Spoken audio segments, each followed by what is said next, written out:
Lectura del Santo Evangelio según San Juan.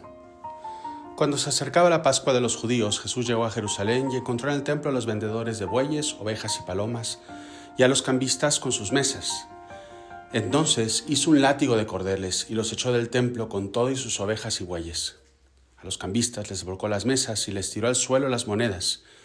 Y a los que vendían palomas les dijo: «Quiten todo de aquí y no conviertan en un mercado la casa de mi Padre». En ese momento sus discípulos se acordaron de lo que estaba escrito: «El celo de tu casa me devora».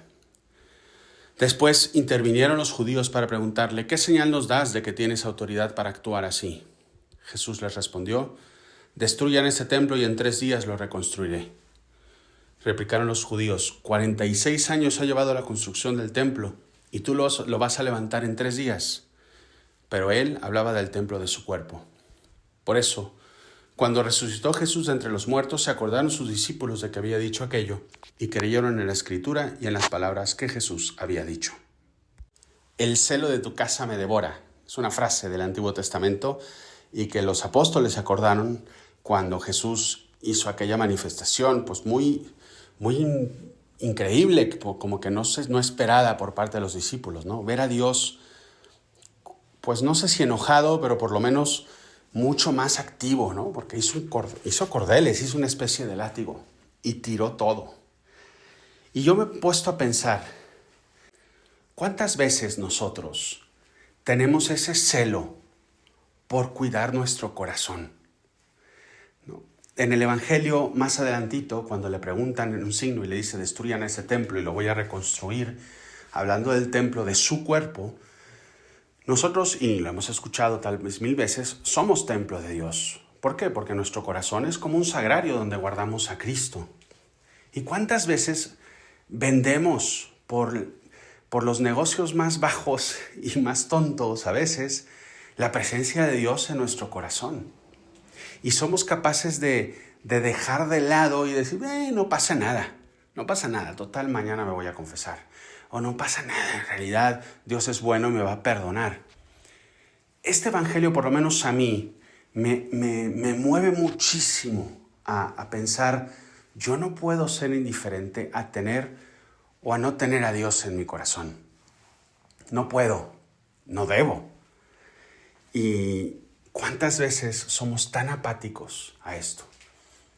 Piensa tú el día de hoy, ¿no? ¿Cuáles son esas presencias de cambistas que van vendiendo la presencia de Dios en mi corazón con virtudes muy concretas?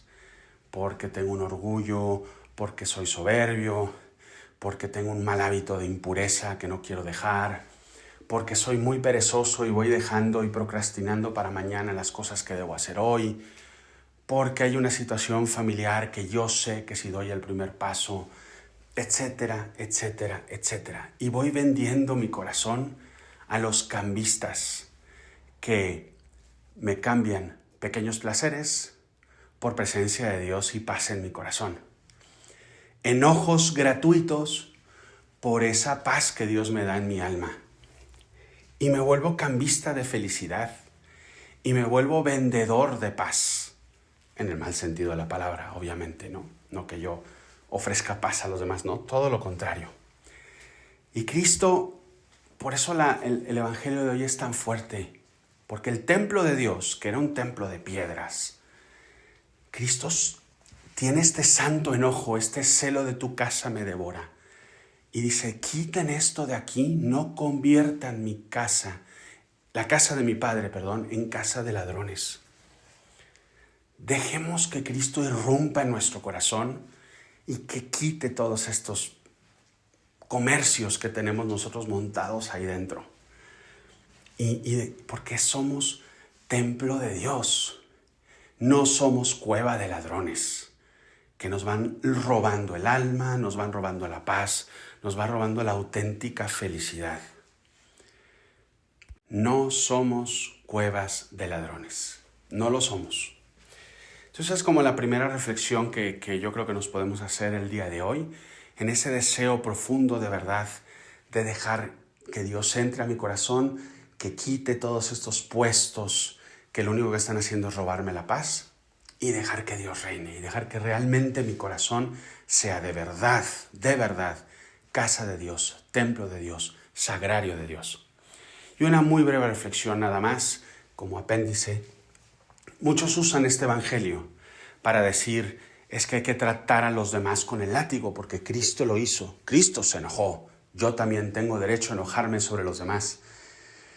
Pero es muy interesante porque a veces tomamos un capítulo del evangelio, un versículo, para poder interpretar a nuestro gusto nuestras propias obras.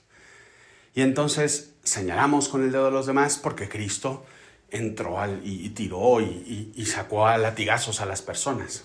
Pero no nos damos cuenta que ese mismo Cristo se sentó a la mesa con los fariseos también y trató de hablar con ellos y trató de mostrarles el amor de Dios. Lo hizo Cristo, lo hicieron los apóstoles también. Pablo, antes de ir a predicar a los gentiles, fue a las sinagogas a tratar de convencer al mundo judío. El látigo a veces es necesario, pero no es la única forma de actuar de Dios. Es para esos corazones que a lo mejor están tan cerrados que necesitan una fuerza. Y nosotros tenemos mucho de fariseos, ¿sabes? A veces Dios nos manda pruebas muy grandes porque hay cosas que no queremos soltar. Entonces, no usemos este evangelio para ser arrolladoras y aplanadoras de los demás, porque Cristo lo hizo. Usemos este evangelio, veamos este evangelio para aplicárnoslos a nosotros, porque a veces somos muy duros con los demás y con nosotros, muy suavecitos.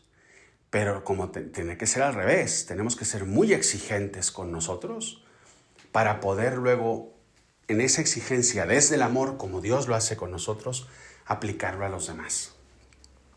En fin, espero que este evangelio nos ayude mucho a no ser cueva de ladrones. Y segundo, nada más por si alguien necesita escuchar esto, a saber aplicar en contexto esa santa ira de Dios. Porque, repito, no es el modo de obrar de Dios, el modo de obrar de Cristo. Es nada más uno de tantos que se adapta a cada corazón.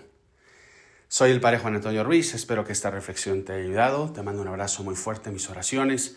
Pido mucho por ti y tu familia para que de verdad tú y los tuyos sean templos de Dios y desde esa presencia de Dios tengan paz en sus corazones y la puedan transmitir a tantas personas que lo necesitan. Te pido también una oración por mí y por todos los sacerdotes del podcast de Quería Jesús. Un abrazo muy fuerte, nos vemos a la próxima.